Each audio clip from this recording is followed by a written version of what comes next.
तो पार्ट 10 की शुरुआत वहीं से होती है जहाँ पिछला एपिसोड खत्म हुआ था। जू तो अपनी फीलिंग्स को लेकर कंफ्यूज हो जाती है कि कहीं वो वेकिंग को लाइक तो नहीं करने लगी है, क्योंकि उसने सपने में वेकिंग और अपनी शादी जो देखी थी। पर फिर वो अपने आप को होश में लाती है और वेकिंग के इलाज पे फोकस करने का डिसाइड करती है। इस बार वो वेकिंग से सबसे मुश्किल टास्क कराना चाहती थी। वेकिंग को बिल्लियों से डर लगता था, इसीलिए जू उसकी आंखें बंद करवाकर बिल्लियों के बीच ले आती है। मगर उसे नहीं पता था कि वेकिंग को बिल्लियों से कुछ ज्यादा ही डर लगता है, इसलिए वो तो बेहोशी हो जाता है। तो जू उसे जल्दी से हॉस्पिटल ले आती है, जहाँ वो तो काफी ज्यादा घबरा गई थी, अपने आप को ब्लेम कर रही थी वेकिंग की इस हालत के लिए। तो कुछ देर में असिस्टेंट और डॉक्टर चन भी यहाँ पर पहुंच जाते हैं, जो जू को कंसोल करते हैं। तो वहीं इधर वेकिंग को अभी तक होश नहीं आया था। तभी हमें एक फ्लैशबैक से पता चलता है कि बचपन में निंग के पास एक बिल्ली हुआ करती थी, जिसे एक दिन किसी ने मार दिया था। तो वेकिंग के पेरेंट्स को लगा कि ये काम वेकिंग का है, क्योंकि मॉम ने भी वेकिंग को कैट को हिट करते हुए देखा था। वेकिंग कहता है कि कैट ने मुझे पहले काटा था, इसीलिए मैंने उसे हिट किया था, और मैंने उसे जान से नहीं मारा। लेकिन उसके डैड को तो बिलीव ही नहीं होता, क्योंकि उन्हें भी पता था कि वेकिंग निंग को पसंद नहीं करता, इसीलिए वो निंग को भी परेशान करता था। डैड ने तो इवन वेकिंग को थप्पड़ भी मार दिया था, वेकिंग की बातों पर बिना भरोसा किए ही, जिसका वेकिंग पर गहरा असर पड़ा और उसे बिल्ली वाले नाइटमेयर्स आने लगे थे। जिसके बाद तो वेकिंग को खून से लथपथ अपने डैड की भी फ्लैशेस आने लगते हैं, जिससे वेकिंग तो बहुत ज्यादा घबरा जाता है। इवन सपने में तो उसके मरे हुए डैड उसे पूछ रहे थे कि क्या तुमने मुझे मारा है। वेकिंग मैंने कुछ नहीं किया कहते हुए उठ जाता है और बाहर की ओर भागने ही लग जाता है, लेकिन सारे लोग उसे मिलकर वापस ले आते हैं और उसे बेहोशी का इंजेक्शन देकर सुला देते हैं। इधर अंकल को वेकिंग के बारे में पता चलता है, जिससे फोन पर बातें करते हुए वेकिंग की मॉम भी सारी बातें सुन लेती है। अब उन्हें फिक्र तो होती है, मगर वो अंकल के सामने शो नहीं करते। वहीं इधर वेकिंग के रिकवर हो जाने के बाद उसके डिस्चार्ज का प्रोसीजर शुरू होता है, मगर कुछ रिपोर्टर्स उसकी फोटोज खींच लेते हैं। वहीं जू वेकिंग को लेकर घर भी चली आती है। अब ये न्यूज तो पूरी तरह से फैलने लग जाते हैं कि युनमा ग्रुप के प्रेसिडेंट को किसी तरह की मेंटल इलनेस है। वहीं वेकिंग तो एकदम छोटे बच्चे की तरह डरने लग गया था, लेकिन जू के उसके पास होने की वजह से उसमें काफी हिम्मत आती है। अब न्यूज में वेकिंग के बारे में जो सब कुछ बातें फैल रही थी, उस बारे में फेफे आकर जू को बताती है। वहीं जू फेफे को बताती है कि वेकिंग की हालत अभी और ज्यादा खराब हो गई है, वो तो अभी किसी से भी मिलना नहीं चाहता। तो जू से बिल्ली वाली इंसिडेंट बताती है, जो सुन फेफे कहती है कि आखिर तुमने ये सब क्यों किया। तो जू बताती है कि हम दोनों जितना टाइम साथ में स्पेंड कर रहे हैं, इससे हमारा रिलेशनशिप और ज्यादा कंफ्यूजिंग होता जा रहा है। इवन तुमने जब मुझसे इस बारे में कहा था, तब से तो मैं और ज्यादा कंफ्यूज हो गई हूँ अपनी फीलिंग्स को लेकर, इसीलिए मैंने वेकिंग को जल्दी से ठीक करने के लिए उसके डर को भगाने की कोशिश की थी। पर मुझे ये आइडिया नहीं था कि वेकिंग पर इसका क्या असर होगा।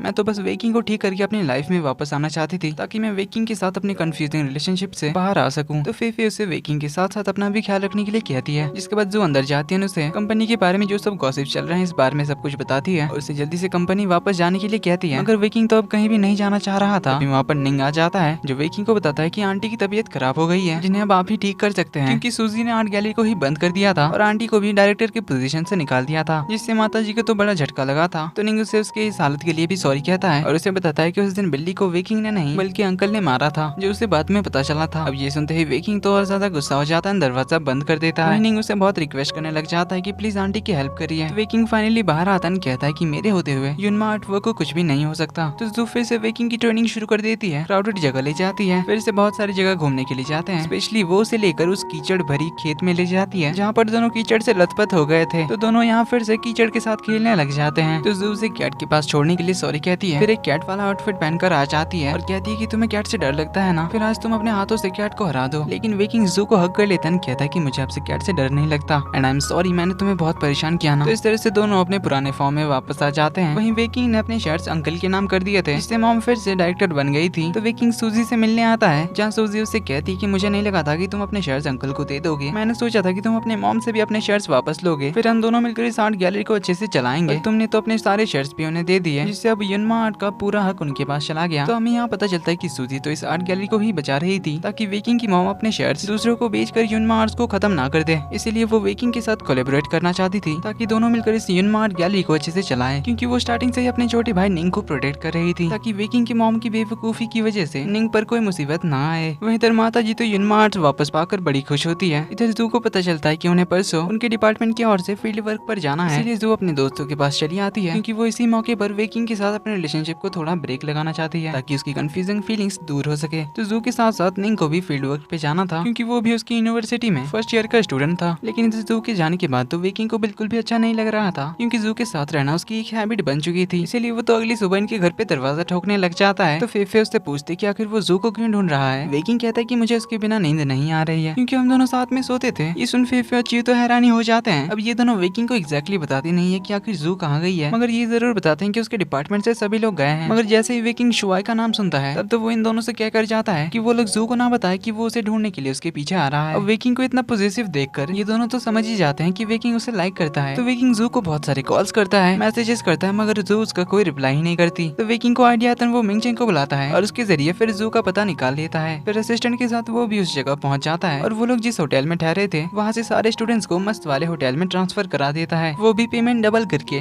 जिस बारे में होटल वाले उन्हें नहीं बताते, बस कहते हैं कि उनके होटल की एनिवर्सरी ऑफर चल रही है, जिससे जू तो अपने रूम में आकर बड़ी खुश होती है। मगर तभी वहाँ पर वेकिंग आ जाता है, जिसे देखकर वो तो शॉक्ड हो जाती है। देन वो समझ जाती है कि वेकिंग ने मिंगचेंग के जरिए उसका पता लगाया। तो वेकिंग पूछता है कि आखिर तुम मुझे बिना बताए यहाँ कैसे आ गई। जू कहती है मैं बस तुमसे थोड़ा सा दूर रहना चाहती थी, क्योंकि मेरी वजह से तुम्हारी हालत खराब हो गई थी, इसलिए मैं नहीं चाहती थी कि मुझसे आगे कोई भी गलती हो, और वैसे भी मुझे थोड़ा रिलैक्स करना था, इसीलिए मैं यहाँ पर आ गई। तो वेकिंग कहता है ठीक है, फिर मैं भी तुम्हारे साथ यहाँ पर रिलैक्स करूंगा। इस पर जू से मना करते हुए कहती है कि अभी तुम्हें कुछ दिनों तक डॉक्टर चैन से ही ट्रीटमेंट करानी चाहिए। तो वेकिंग कहता है पर तुमने मुझे प्रॉमिस किया था कि तुम मेरी ट्रीटमेंट में हेल्प करोगी। जू कहती है वो तो मैं हेल्प करूंगी, पर अभी मुझे थोड़ा सा स्पेस चाहिए, फिर मैं जल्दी से तुम्हारी ट्रीटमेंट में हेल्प करूंगी। वेकिंग पूछता है जल्दी से क्यों। जू कहती है जितनी जल्दी तुम्हारी कंडीशन ठीक हो जाएगी हम दोनों अपनी अपनी नॉर्मल लाइफ जी सकते हैं। तो वेकिंग पूछता है कि क्या मुझे ट्रीट करने में तुम्हारी लाइफ इफेक्ट हो रही है। जू कहती है थोड़ी सी हो रही है, जिसके लिए वेकिंग उसे सॉरी कहता है। तो जू अभी उसे घर जाने के लिए कहती है, क्योंकि अभी उसके सारे क्लासमेट्स यहाँ पर हैं, इसीलिए उसका यहाँ रहना ठीक नहीं होगा। तो वेकिंग दूसरे रूम में रुक जाएगा कहता है। तो वो जू के कमरे से निकल ही रहा था कि तभी उसे दरवाजे पर निंग और शुवाई मिलते हैं। सीन कट होता है, सभी लोग मिलकर खाना खाने के लिए जाते हैं। अब यहाँ वेकिंग को अच्छा तो नहीं लग रहा था, पर वो जू को इन दोनों के साथ नहीं छोड़ना चाहता था, इसलिए ना चाहते हुए भी वो वहाँ का खाना खाने लग जाता है। जू से यहाँ से होटल जाने के लिए कह देती है, मगर वेकिंग तो जाने का नाम ही नहीं लेता। एनीवे उन दोनों के सामने ही कह देता है कि मुझे तुम्हारे साथ रहना है, जो सुन जू से अपने साथ बाहर ले जाती है और उससे पूछने लग जाती है कि आखिर तुम इतना जिद क्यों कर रहे हो। वेकिंग कहता है कि क्योंकि तुम्हें अभी मेरा ट्रीटमेंट करना है। तो जू वेकिंग से कहती है कि मुझे अभी हम दोनों का रिलेशन समझ नहीं आ रहा, क्या हम दोस्त हैं या फिर तुम पेशेंट और मैं तुम्हारे लिए डॉक्टर का काम कर रही हूँ, या फिर हम दोनों प्यार में हैं। वेकिंग तो साफ कह देता है कि हम दोनों में सिर्फ पेशेंट और डॉक्टर वाली रिलेशनशिप है। तो जू उससे पूछ लेती है कि क्या तुम मेरे लिए स्पेशल फील नहीं करते। वेकिंग कह देता है नहीं, तो मैं तो बस तुम्हें अपना दोस्त मानता हूँ। देन उससे पूछता है कि कहीं तुम मेरे लिए स्पेशल फील तो नहीं करती। इस पर जू तो हाँ कह देती है। अब ये सुन वेकिंग तो वहाँ से चला जाता है, वही जू तो थोड़ा अपसेट हो जाती है। देन हम वेकिंग को देखते हैं जो अकेले ड्रिंक कर रहा था, क्योंकि अभी वो थोड़ा पछता रहा था जू को सिर्फ फ्रेंड बताकर, क्योंकि वेकिंग को इससे पहले कभी प्यार नहीं हुआ, इसीलिए उसे प्यार वाली फीलिंग के बारे में कुछ भी पता ही नहीं है, जिस वजह से वो भी अपनी फीलिंग्स को लेकर कंफ्यूज था। तभी एक शीली नाम की लड़की आती है, उससे बात करने लग जाती है। तो उसे अपसेट देखकर वो उसका रीजन पूछती है। तो वेकिंग उसे अपने और जू के बारे में सब कुछ बताता है और उसे अपनी एलर्जी के बारे में भी सब बताता है। तो शीली उसे टच करती है, जिसके बाद भी वेकिंग को कोई एलर्जी नहीं होती। तो वेकिंग से पूरी कहानी सुनने के बाद शीली उसे बताती है कि जू की वजह से ही तुमने दूसरों पे ट्रस्ट करना सीखा है, तो जरूर वो तुम्हारे लिए भी स्पेशल होगी। तो शीली के साथ बात करके वेकिंग का भी कंफ्यूजन दूर हो जाता है और फाइनली वो भी समझ जाता है कि वो जू को लाइक करता है। इधर मिंगचेंग और चियो में भी सब कुछ ठीक हो जाता है। तो जू फील्ड वर्क से घर वापस आ जाती है। तो वेकिंग भी जू को लेकर डॉक्टर चैन के पास जाता है, उसके ट्रीटमेंट में आगे उन्हें क्या करना होगा इस बारे में जानने के लिए। तो डॉक्टर चैन उन्हें एक वेकेशन के लिए एक रिसोर्ट जाने के लिए कहते हैं, जहाँ पर वेकिंग का ट्रीटमेंट अच्छे से हो सकता है। तो जू भी इसके लिए मान जाती है। देन घर आकर वो चियो को बताती कि वो एक और वेकेशन के लिए जाने वाली है। वही निंग भी आकर बताता कि वो अपनी आंटी के साथ घूमने के लिए जाने वाला है और फेफे भी एक बिजनेस ट्रिप के लिए जाने वाली थी। अब बच जाती है चियो, जिसे उसका ऑनलाइन फ्रेंड बे यानी कि हमारा मिंगचेंग मैसेज करके मिलने के लिए बुलाता है, जहाँ पर दोनों फेस टू फेस गो का मैच खेलेंगे। अब इससे चियो भी काफी ज्यादा एक्साइटेड हो जाती है, स्पेशली अपने इंटरनेट फ्रेंड से मिलने के लिए। इधर अंकल ने तो फेफे को अपनी फेक गर्लफ्रेंड बनने का नाटक करने के लिए मना लिया था, क्योंकि उसने अपनी सिस्टर यानी कि वेकिंग की मॉम को बता दिया था कि फेफे उसकी गर्लफ्रेंड है। अब माताजी के साथ तो वहाँ पर निंग भी आ जाता है, जो फेफे को अंकल के साथ देखकर हैरान था। और जब अंकल बताता है कि फेफे उसकी गर्लफ्रेंड है, ये सुन निंग को तो बहुत ही ज्यादा गुस्सा आता है और जेलस भी होता है। अब अंकल और माताजी के जाने के बाद फेफे निंग को बता देती है कि वो तो बस नाटक कर रही है, पर निंग तो फिर भी उससे अपसेट हो जाता है। तभी वहाँ पर चियो भी आ जाती है। अब वो लोग एक दूसरे को देखकर तो हैरान थे। तो चियो बताती है कि वो यहाँ अपने एक फ्रेंड से मिलने के लिए आई है। देन हमें पता चलता है कि वेकिंग और जू भी यहीं पर आए हैं। अब वेकिंग तो उन सबको देखकर यहाँ से जाने लगता है, मगर जू उसे रोक लेती है। तो सब लोग अपनी अपनी टीम में बैठकर खाना खा रहे थे। तभी माताजी जू को बुलाती है। तो अंकल बार बार उससे वेकिंग और जू के रिलेशनशिप के बारे में पूछ रहे थे, जिसके जवाब में जू कुछ भी नहीं कह पा रही थी। तो अंकल वेकिंग की बुराई करने लग जाते हैं और कहते हैं कि तुम्हें तो उस जैसे प्ले बॉय से बचकर रहना चाहिए, बल्कि उसके बदले निंग के साथ तुम्हारी जोड़ी अच्छी बनेगी। तो जू माताजी से क्लियर करती है कि निंग तो बस उसके छोटे भाई जैसा है, उससे ज्यादा उनके बीच और कुछ नहीं है। पर अंकल तो फिर भी उसके पीछे पड़ जाते हैं, कहते हैं कि हो सकता है अभी कुछ नहीं है, मगर बाद में तो हो ही जाएगा। अब इतना सब कुछ सुनकर वेकिंग तो चुपचाप नहीं रह पाता। तो वो जाकर उनके सामने कह देता है कि जू मेरी गर्लफ्रेंड है। फिर जू से भी अपनी फीलिंग्स कन्फेस करता है कि वो उसे बहुत ज्यादा लाइक करता है, और ये कहकर तो सबके सामने ही उसे किस कर देता है। और इसी के साथ पार्ट 10 करने यहीं पर होता है।